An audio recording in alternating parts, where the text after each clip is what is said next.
Well, hello back, my friends and family. Thank you for returning to West Best Media. And before we get move on, I just want to say a big thank you to all my new subscribers. Now let's get into it. Today we're going to talk about the Eastern Congo conflict and Cobalt. Who really control the Eastern Congo? Then welcome to the podcast. We're exploring how minerals, conflict, and global power curls in the hearts of Africa. In this episode, cobalt, coltan, copper, what they mean to the world, and who really profit from them in the Eastern Congo.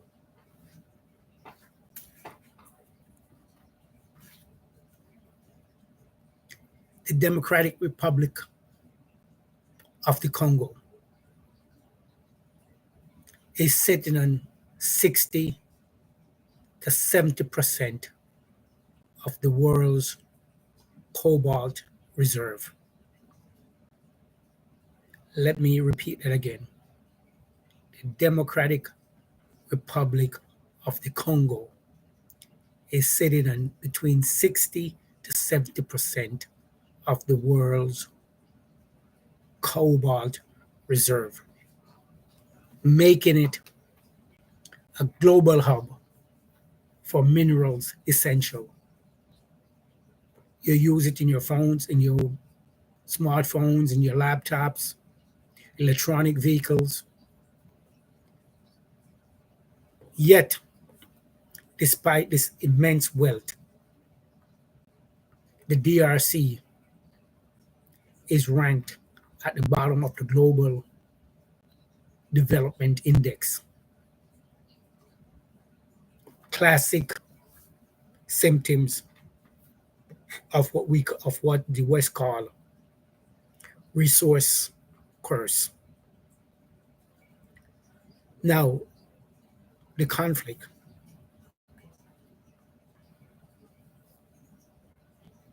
In 2025, the rebel group M23 seized major cities like Goma, Bukavu, leveraging control over nearly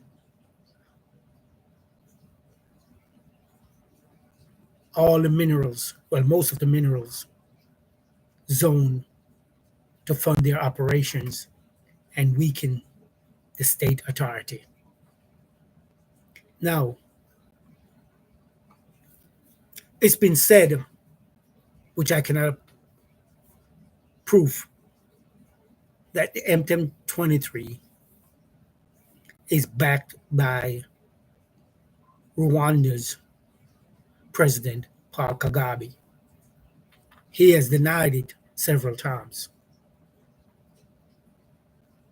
But today's violent conflict can be traced back to a complex legacy of 1994 genocide and decades of foreign-backed conflict fueling the resource-driven power struggle.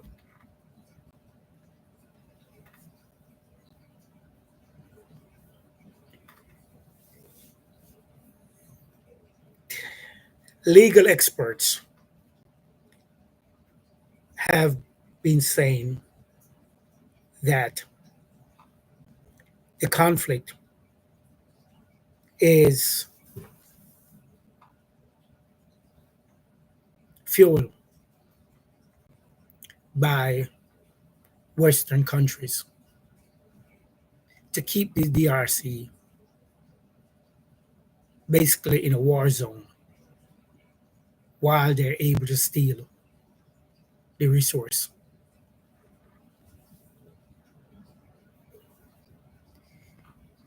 Now you will ask, how does resource, minerals, access shape the conflict in Eastern Congo?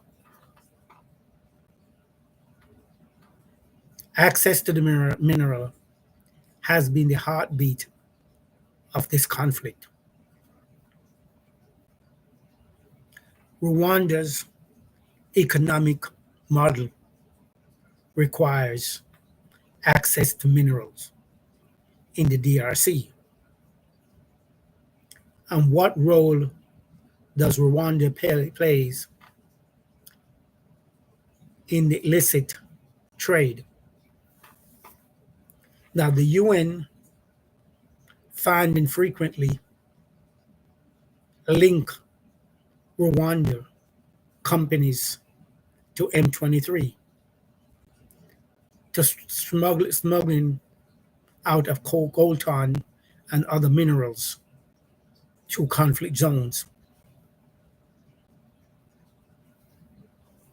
Jean Pierre warned that the minerals for security diplomacy can reinforce extractive powers without addressing governance.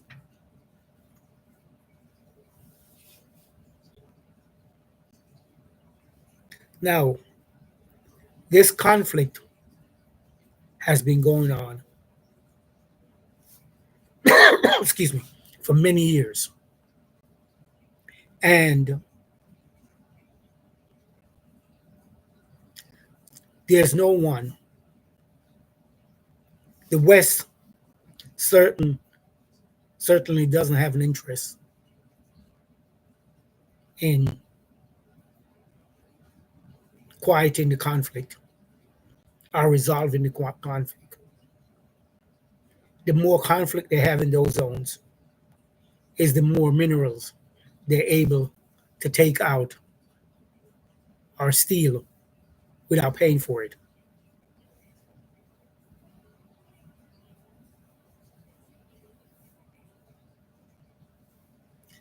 Now, there's also the rebels who are stealing or controlling certain areas to sell the minerals so they can continue financing their endeavors. It has been said that the rebels in one area called Rabea estimated that the rebels gets about 800,000 a month in taxation from controlling that area.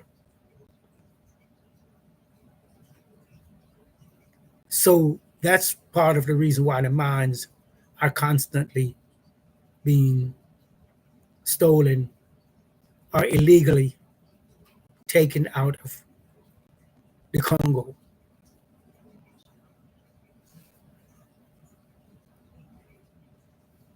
But there has been signs. Recently, there was two peace agreements signed. Let's hope they keep up. To recap, the pursuit of Cobalt and coltan is what driving this conflict and help to reinforce the rebel control. And it also helped fuel foreign countries, their industries. What we really need, or what the Congo really need, and I'm speaking as an African descendant, we need a proper Africa African Union, a good military. We have seen signs of African countries uniting or coming together in the Sahel. We need other countries to join in and build up their military. This solution cannot be solved by the West. It doesn't matter what the West say publicly. They have no interest in solving this problem. If the problem is solved, the West would have to start paying a higher price, market price, for these minerals. And they don't want to pay higher price. They want to continue stealing or paying a low price for it. So that's why I'm saying they have no interest in solving this problem. Africa has to solve this problem. And the African countries have to solve this problem.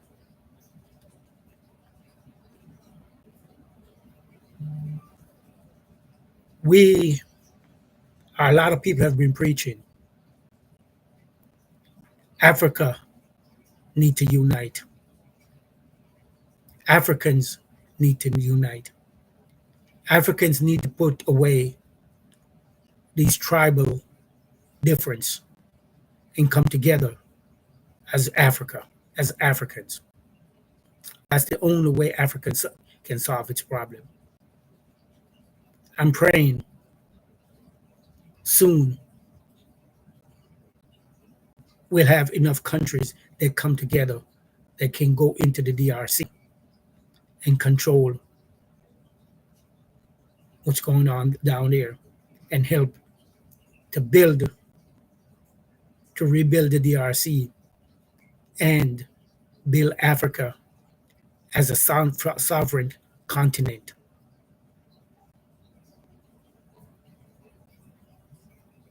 Next,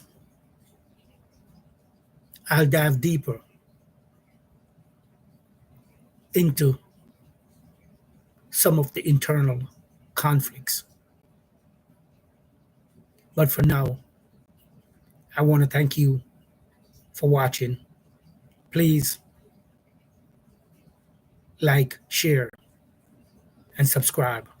Help us to build this channel, to bring you the real factual news of what's going on in Africa. Thank you. Again, this is the West Best Media, and my name is Neville Philpotts. Thank you.